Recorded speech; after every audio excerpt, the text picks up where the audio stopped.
Luck 84 भटक कर नरतन पायो नीट। सुख राम राम शिव रे नहीं तो पशुआ पंखी कीट। महाराज कृपा रहे। लक 84 भटक कर 84 लाख योनि में भटकते भटकते अब हम आए हैं ये मनुष्य शरीर में। नीट का है हमारा ने। नीट क्या ने लिमिटेड। ये भी कोई अमर पट्टा लेके नहीं आए हैं। 77 करोड़ 76 लाख श्वासा हमें मिली है। बस इतनी ही कुल हमारी आयु है सबकी। 24 घंटे में हम 21,600 श्वासा खर्च करते हैं। अब अपना बैलेंस देख लो अपनी उम्र के हिसाब से कि इतनी उम्र जीने के बाद इतने दिन का कैलकुलेशन करो और फिर देखो कि कितनी श्वासा हमारी बेकार चली गई। अब बच्ची कितनी श्वासा, बच्ची वाली श्वासा में और हमको सोना है। रात में तो सोएंगे और सोने में बड़ा नुकसान है। संतों ने कहा है, क्या कहा है? सामान्य स्थिति में हम 1 मिनट में 15 श्वास लेते हैं। कितने लेते हैं? 15। अगर हम बैठ कर ही रहे, अब यहां आप बैठे हो, सत्संग में बैठे हो, तो बैठने से क्या लाभ होता? लोग सवाल जवाब करते हैं, सत्संग जाके क्या फायदा, सत्संग में क्या मिला? मगर वो ये नहीं सोचते कि केवल सत्संग में बैठे रहने से भी हम 1 मिनट में 3 श्वासा बचा रहे। बैठत 12, बैठत 12, चालत 18, सोवत जावे 30, मैथुन में 64 जावे, कब सिमरे जगदीश। देखो 77 को 76 लाख श्वासा की हमारी पूरी आयु। 21,624 घंटे की ले रहे हैं, यानी हम कम हमारी श्वासा हो रही है। उसमें अगर आप बैठोगे, आप सत्संग में बैठो, सुमिरन में बैठो, तो आप श्वासा को बचा रहे हो। श्वासा को बचा रहे हो इसका मतलब मृत्यु को आप आगे ले जा रहे हो। श्वासा खर्चा कर रहे हो तो मृत्यु को आप नजदीक बुला रहे हो। बोलत 12, चालत 18। बोलने से 1 मिनट में 3 श्वासा बचाते हैं, तो चलने से 1 मिनट में 3 श्वासा ज्यादा खर्चा हो। सोवत जावे 30। सोने में तो दुगना नुकसान है।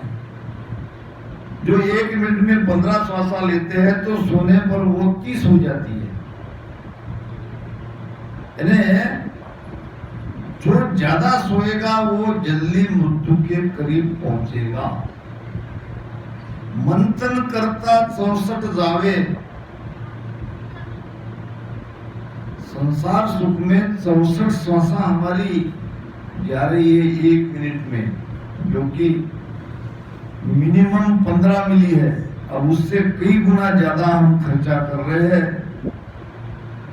फिर मृत्यु तो आनी है। तो महाराज फरमा रहे हैं कि आपको 84 लाख योनि भुगत कर ये मनुष्य शरीर मिला है, वो भी गिनी हुई श्वासा देकर। अब क्या करो? राम सुख राम राम शिवरे नहीं तो पशुआ पक्की कीट।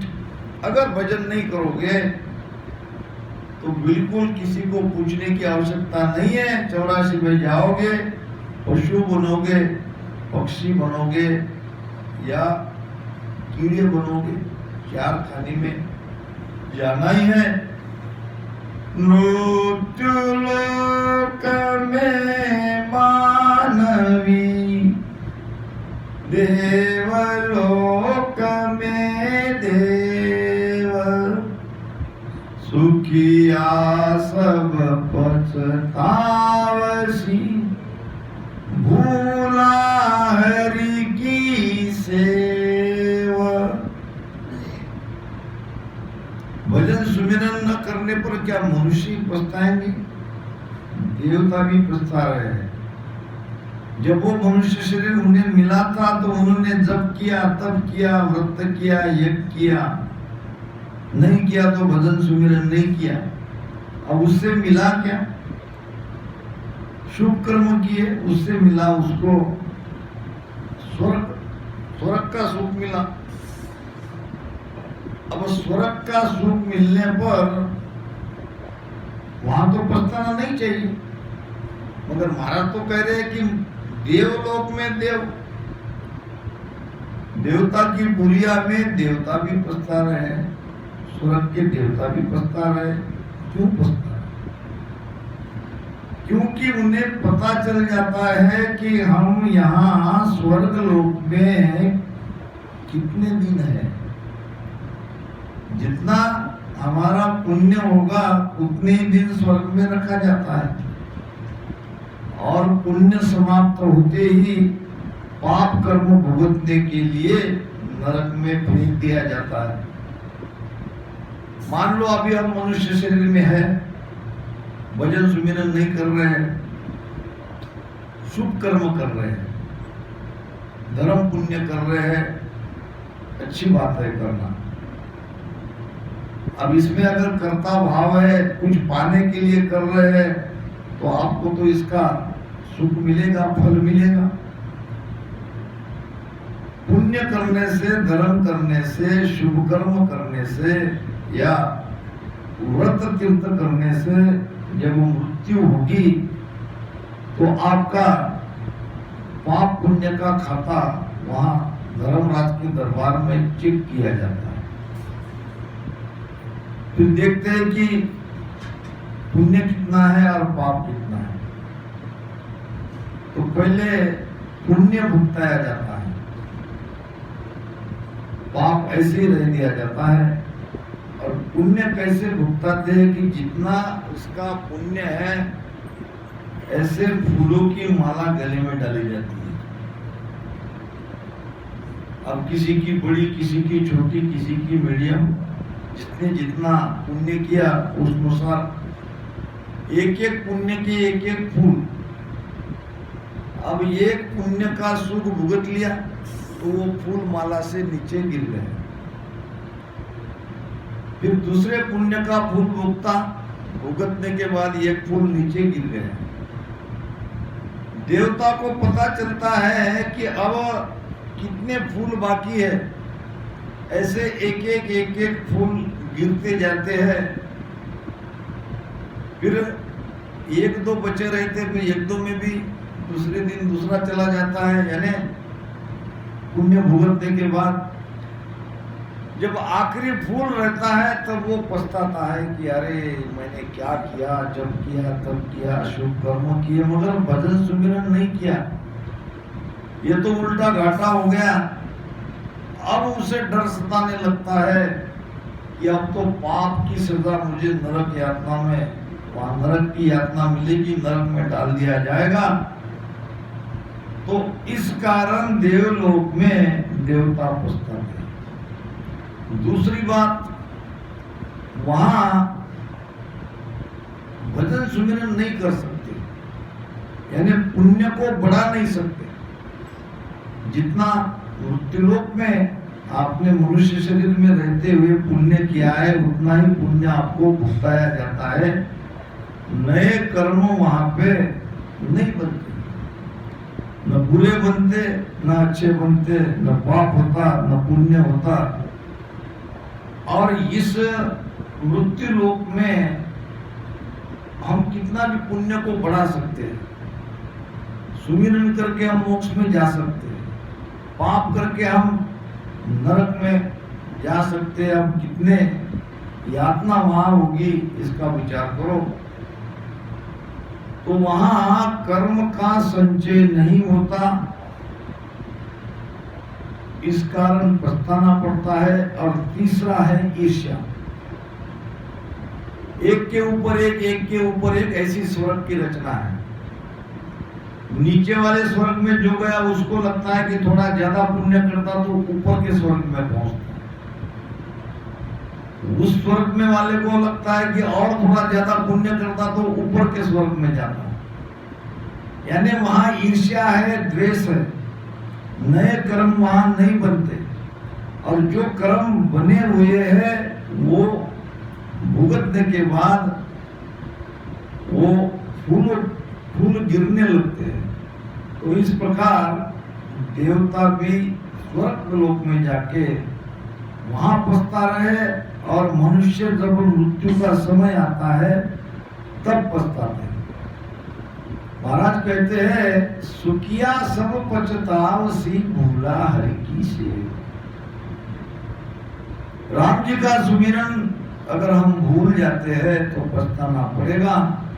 इसीलिए महाराज फरमा रहे रे नर चेत अचेत ज्ञानी, रे नर चेत अचेत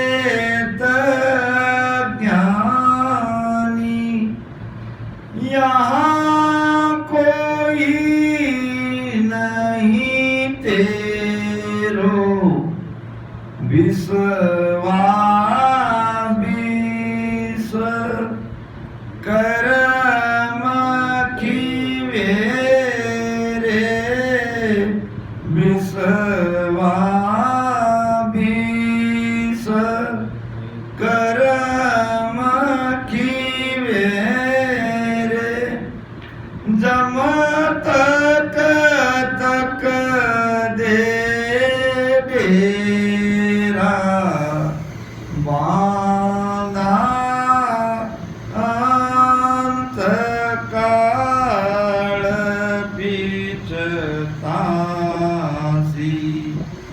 बांधा अंत काल पीछतासी, भजन बिना तारी चुप चतुराई, भजन बिना तारी चुप चतुराई, सब ही धूल में जासी, बांधा अंत काल पीछतासी। महाराज फरमा रहे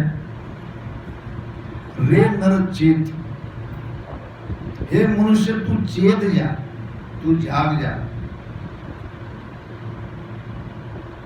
आप कहोगे हम तो दिन में जागते हैं रात में सोते हैं, क्या रात में जागते रहना?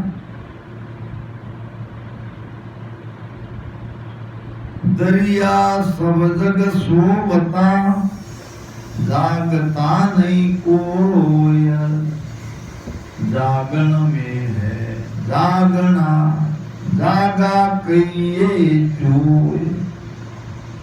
महापुरुष फरमाते हैं सारा संसार भ्रम और अज्ञान की नींद में सोया हुआ है,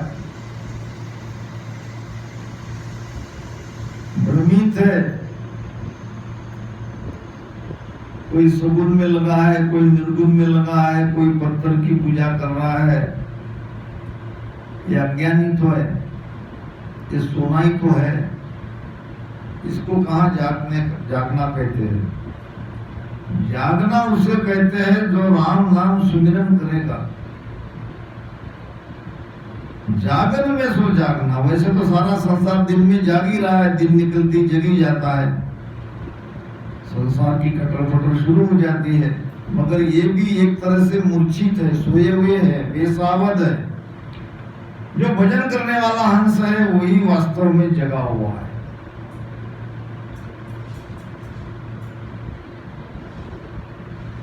तुम्हारा फरमाते रे नर चेत अचेत अज्ञानी, हे मनुष्य, हे अज्ञानी मनुष्य, तू चेत, तू जाग, तू भजन सुमिरन कर। यहां कोई नहीं तेरा, मनुष्य मोहवश संसार में फंसा है। मोह के कारण हम संसार के बंधन में बंधे हैं और मेरा मेरा मेरा मेरा कहते हैं और अंत काल में सबको छोड़ के चले जाना पड़ता है। ना कोई तेरो ना तो कहूं को, ना कोई तेरो ना तो कहूं को, झूठे चित नहीं दीजे, झूठे चित नहीं दीजे,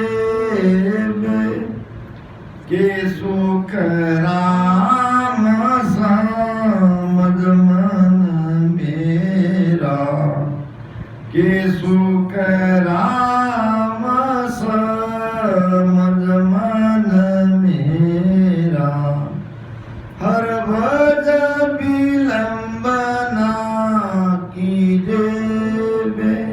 विलंब नाम देरी, राम जी का सुमिरन करने में देर मत करो, इस मोह माया में और भ्रम में मत रहो। यहाँ कोई किसी का नहीं है। ये संसार एक तरह से हाट है, बाजार है, और इसमें हम खरीदने लाए।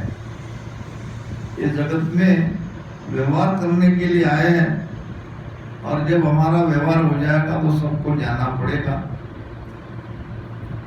वास्तव में इस आत्मा का दो ही सगे हैं, एक है सदगुरु, दूसरा है राम जी।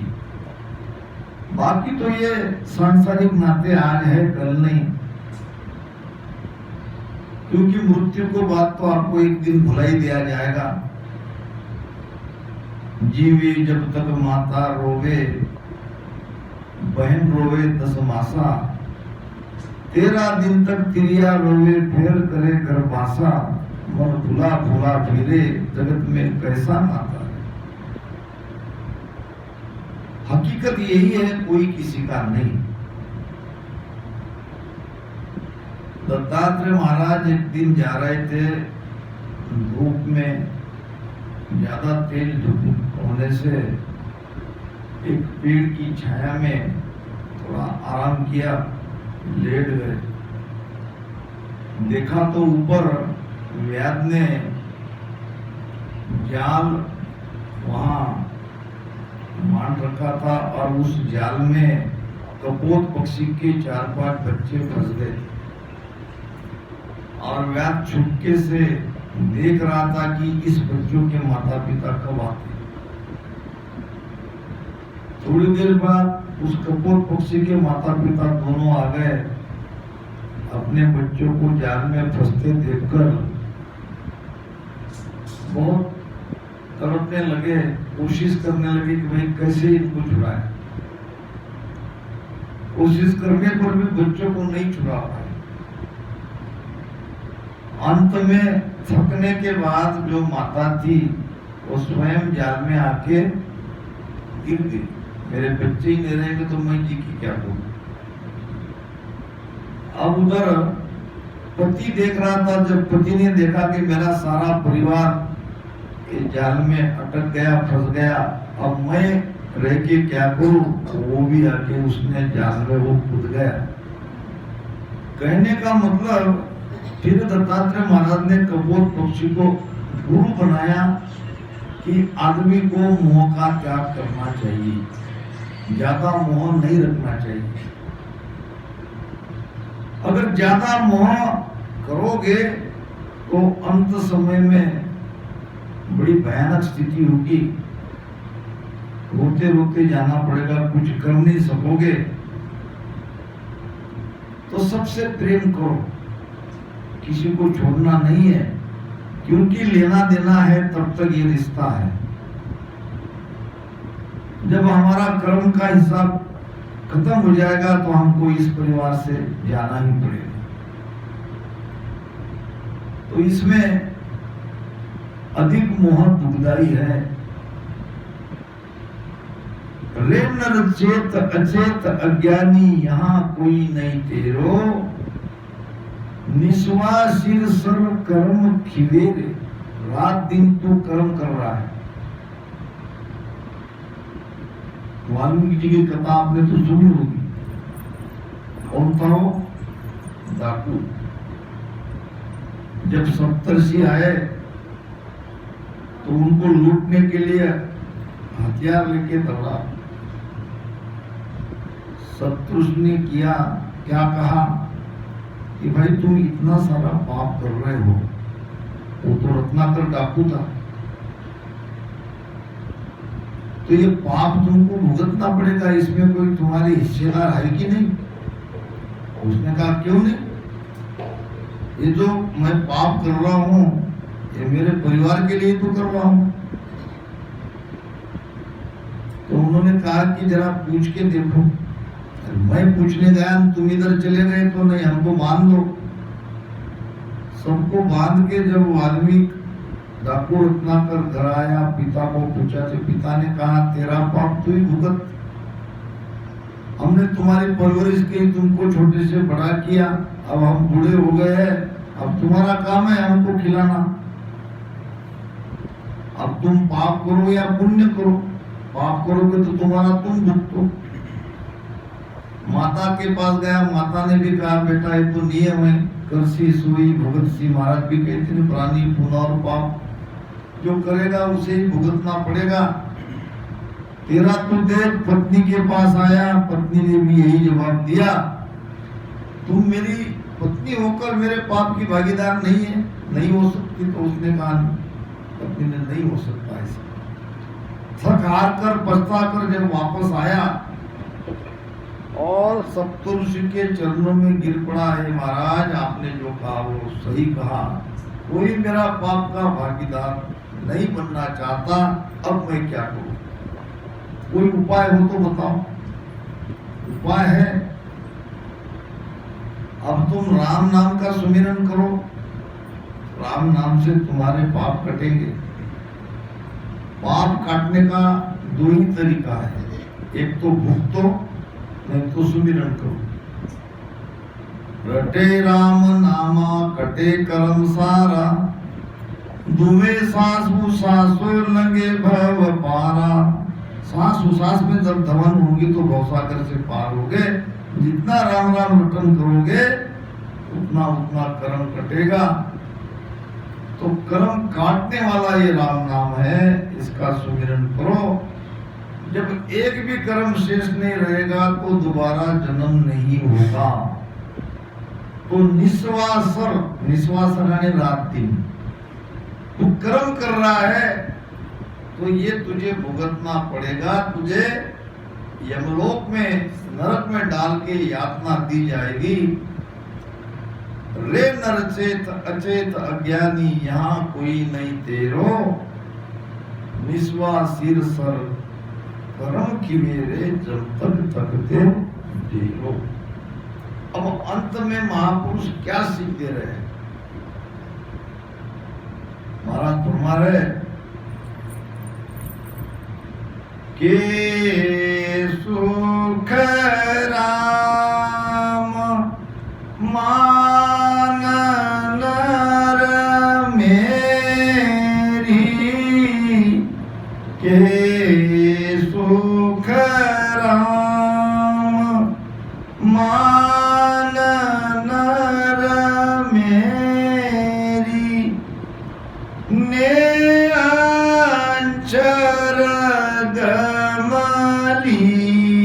लीजे पाड़र पीठ चढ़े गढ़ ऊपर पाड़र पीठ चढ़े गढ़ ऊपर बोरन जन्म धरीजे बांधा अंतकाल बिचतासी बांधा अंतकाल बिचतासी भजन बिना थारी चुप चतुराई भजन बिना थारी चुप चतुराई सब ही धूल में जासी बांधा अंतकाल बिचतासी। महाराज फरमा रहे कि सुखराम मान नर मेरी। यहाँ नर का मतलब पुरुष के लिए नहीं है, भक्ति करने वाले सभी नर है, चाहे वो स्त्री हो चाहे वो पुरुष हो। आत्मा कोई स्त्री पुरुष नहीं रहती है, ये तो शरीर स्त्री पुरुष का है, भीतर में आत्मा सबकी बराबर है।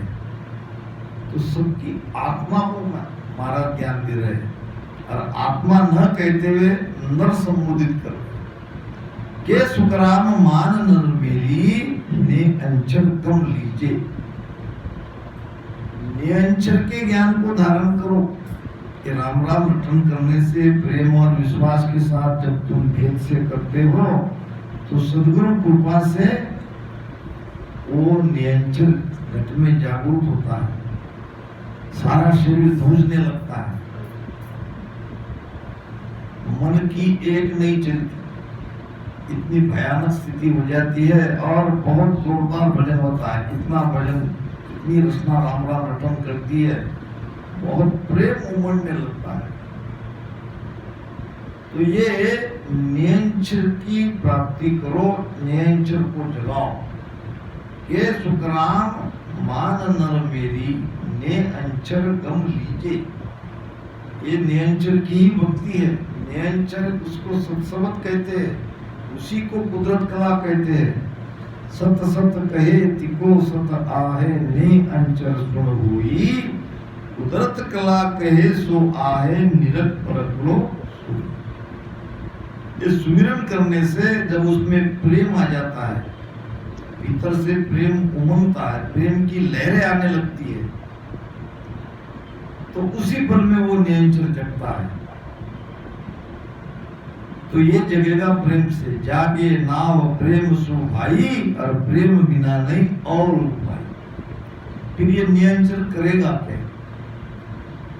फाड़र पीठ चढ़े गढ़ ऊपर, वो स्वयं आपकी पीठ की अंदर से रीढ़ की हड्डी से सुषुम्ना के द्वार से ऊपर चढ़ेगा और उसके साथ हमारा प्राण या उसको जीवात्मा को या पवन को ये भी ऊपर चढ़ेगा और 10वें द्वार से बाहर निकल जाएगा और फिर दोबारा हमको जन्म लेना नहीं पड़ेगा। इसी के लिए मनुष्य जन्म हमें मिला है। बाकी तो और युग में ये सब सुख तो हम भुगत ही चुके हैं। दरिया नर्तन पाय कर कियो न राम उचार, और बोझ उतारन आया था ले चलिया सिरभार। कर्म का बोझा उतारने का ये मौका है, उसको उतारो, नहीं तो कम से कम बोझ बढ़ाओ मत, कर्म करके मत जाओ।